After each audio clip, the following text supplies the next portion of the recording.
This is the Sony PlayStation Portable. When I was a kid, I wanted a PSP so bad, but I never had one. I don't really know why I never had one. I just didn't grow up with PlayStation. I had an Xbox and I had Nintendo. That was it. I never had a PlayStation growing up. Back in like the mid/late early 2000s, the PSP really was like way ahead of its time. But the question I want to answer and talk about for you guys today is if the PSP is worth it in 2023. The short answer is straight up yes. It's definitely worth it. I think it's always gonna be worth it to pick one of these up. They're really not too expensive. I mean, you could get one, I think, for around like 50 to 100 bucks, I think, depending on the model and depending on what you get with it. This is the first model, so this is like the really thick one. This one's heavy too, like it's really heavy. I low-key like this more than the 2000 and 3000 series. 2 and 3000 series are like a lot skinnier, I guess. This one just kind of feels better in the hand, to be honest. I got this one on Facebook Marketplace for $20. I had to buy a new battery though and a charger for it, but everything ended up working just fine. It came with a game too, Lego Star Wars. Games for the PSP aren't like too expensive. I mean, you could find one thrifting like this. I got this Transformers game for $5 at Goodwill. The main reason why I think it's worth it to pick one of these up is because you can easily mod the PSP. But like right here, I got Midnight Club, we got Sonic Rivals, even got some PS1 games like Crash, Marvel vs. Capcom, which is a really fun game. This game on the PS1 is like $100. It's insane. The value of it is crazy. Midnight Club 3, Gran Turismo, which I think Gran Turismo on the PSP is really fun. Spider-Man, and I also got a bunch of GBA, like Game Boy Advance games and stuff on here.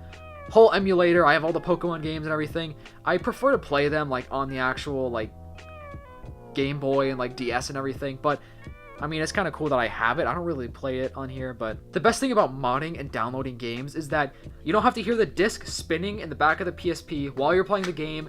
It's a lot quieter. Oh my gosh, please. Bro. There we go. You get like tons of games with an 8GB SD card. I think I have a 32GB SD card in here, so I probably have like, I don't know, a few gigabytes in use already. Even though the PSP is super cool, I one day want to get a PS Vita. I think you can mod the PS Vita literally directly on the PS Vita. Like, it's insane. Like, seriously, like, just look at this console. Like, does that just not look sick? It looks so futuristic for 2005 it came out, I think. I know it's around 2005. I'm just not exactly sure. But look at this. Like, everything responds extremely well. The screen is so clear. It's crisp. I mean, it's probably like, it's either 480 or 720 resolution, but like it just looks so good. You can even hook up your PSP to your PS3, and I'm pretty sure you can like either use the PSP as another controller, or you can emulate your PS3 screen onto the PSP, something crazy like that. I've never tried that actually, but I'd like to give that a try one day. I have Gran Turismo on here from my modding thing system, whatever it's called. Oh shoot, how do I change the camera angle? There we go. Riding that Lamborghini Countach. I mean, like, the game just responds so well. I haven't played this game in months. I'm pretty bad at driving. Holy crap.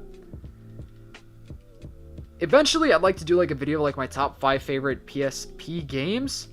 Because there are some hidden gems on here. I don't remember how to brake. I think it's... Yeah, okay, I was pressing the wrong button to brake. That explains a lot. If you guys get one and need a replacement battery, I recommend getting an OEM one. I bought a fake one, and the battery life just isn't amazing. Like, it dies really quick. Holy crap, I'm so bad at driving right now.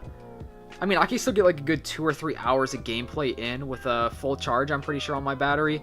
But, I don't know. I think it depends on the brightness and everything, too. I mean, another obvious thing of like why it's amazing to have one of these is because it's so portable. Like, it's literally the size of an iPhone. You can slip in your pocket. You could like easily carry it around in your backpack, travel with it. It's the perfect thing for flights, I feel like, and like car and road trips. You can download music on it, pictures, videos, and everything. You could take pictures and videos if you buy the accessory, the camera. The quality is awful though, but it's kind of aesthetic, you know what I'm saying? You could even really find one of these at like a thrift store or even a garage sale, because I'm sure a ton of people have these just sitting in their closet, haven't been used in years, and they probably just want to get rid of it and stuff. I think the main reason you should pick one of these up in 2023 is just because, first of all, it's just so unique. It's not too expensive yet. Games really aren't too expensive, but if you want to just save a ton of money, you could easily mod it. There's a ton of tutorials out there on YouTube. It took me probably 10-15 minutes to mod it, and there's a ton of websites that you could easily download games onto. and it's just such an easy process. It really is. But overall, the PSP is definitely something you should pick up in 2023. If you're interested in one, if you've been thinking about it, just go and pick one up. It's definitely worth it. You're gonna have so much fun playing it. Anyways, I hope you guys enjoyed this video. If you did, make sure to leave a like, and I'll see you guys next time.